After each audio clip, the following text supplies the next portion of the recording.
Con datos, o presidente de Portos de Galicia, José Juan Durán, quixo responder ao alcalde de Ribeira, Manuel Ruiz, e aos patróns maiores, informando dos investimentos que o ente autonómico dependente da Consellería do Mar ten realizado nestes últimos 5 anos nos peiraos da súa titularidade neste municipio. Segundo el, a cantidade ascende a máis de 20 millóns de euros. Entre as actuacións figura a obra de maior envergadura impulsada e financiada polo ente autonómico, como é o da Nova Lonxa, cun investimento de 16 millóns de euros. No propio peirao de Ribeira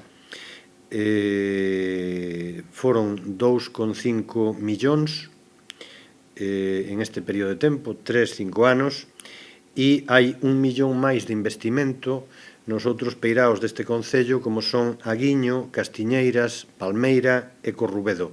Pode haber algún peirao pequeno máis tamén.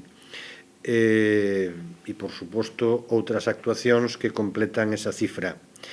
Isto desde a perspectiva de que a Xunta de Galicia, si aos 5 millóns de euros que lles estou comentando sumamos a inversión na nova lonxa de Ribeira, que está funcionando a plena actividade, se vai a inversión nos últimos 5 anos no Concello de Ribeira, de Portos de Galicia, da Consellería do Mar, a 20 millóns de euros. En canto aos labores de mantemento realizados nos peiraos ribeirenses nos últimos anos, José Juan Durán referiuse tamén a obras de reparación de pantaláns, barandillas, pavimentacións e ordenamento das instalacións, así como tamén a traballos regulares de reparación das liñas de alumeado e canalización de augas na zona portuaria.